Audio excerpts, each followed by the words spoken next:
Welcome to the Met Office 10-day trend. The default graphic for the 10-day trend is this one. 99 times out of 100, Aidan and I have to change this graphic to something more suitable, but certainly this time it fits almost perfectly, because for much of the next week or so there will be lots of blue sky, lots of hot sunshine, temperatures really rising over the next few days, especially as we head into the weekend. There looks like there could be some changes, but not really until the back end of next week. More on that in a moment. Let's concentrate on the dry and sunny weather. And when we talk dry and sunny, well, you know that high pressure is nearby. And here it comes. It's gradually heading in, and once it arrives, it's looking likely to stick around through Friday, Saturday and Sunday. Notice there are at times weak weather fronts just drifting close to the far north of Scotland, certainly across the Northern Isles.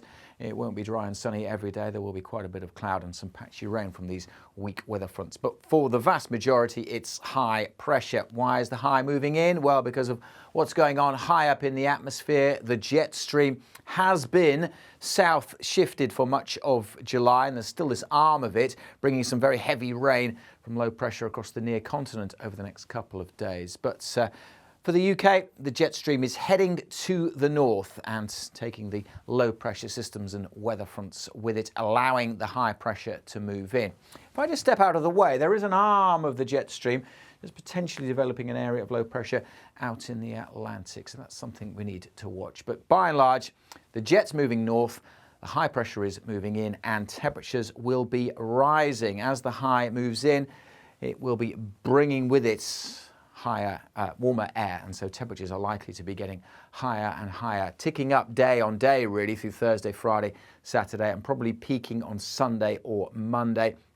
Somewhere just to the north of London up towards Cambridge, likely to be over 30 Celsius on Sunday, and also across the Midlands into parts of South Wales, again getting up to 30 degrees perhaps on Sunday. There will be day-to-day variations, however, depending on the exact wind direction. The coasts will always be a little cooler where we see sea breezes, and with those weather fronts just close to northern Scotland on Sunday, it won't be as hot here certainly, but elsewhere temperatures likely to be well above average for the time of year, both by day and by night, so uncomfortable nights. And just a cautionary note, the sun is strong at this time of year.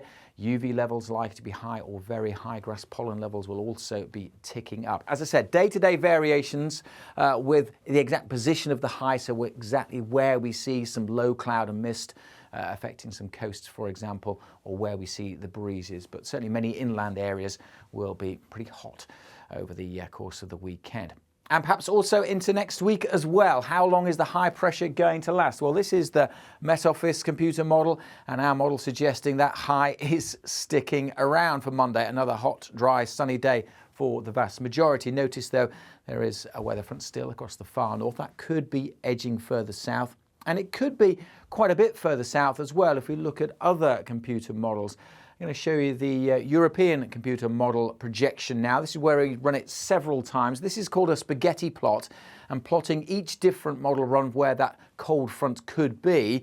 If you zoom in here, you can see the UK, lots of blue lines all over the place. Don't worry about the detail. I'm just really showing you this to show there's quite a bit of uncertainty, certainly in the European model, about where that weather front could be on Monday, which does bring the risk, therefore, of temperatures being a little lower and also the potential for a few showers. But at the moment, it looks like the most likely scenario is that the high pressure will hold on. And even if that weather front does push a little further south, the trend is still for high pressure to dominate well into next week. This is the probabilistic pressure trend, where red is high pressure. The dates going forward along the top there. Previous model runs down the side here. Again, this is the European model. So even if that cold front does push a little further south, it's still got high pressure dominating well into next week. And even at the back end of next week, where there are signs of a change, it's fairly wishy-washy. There's no real sign of low pressure and blue taking control. So there is a weak signal there for something of a change.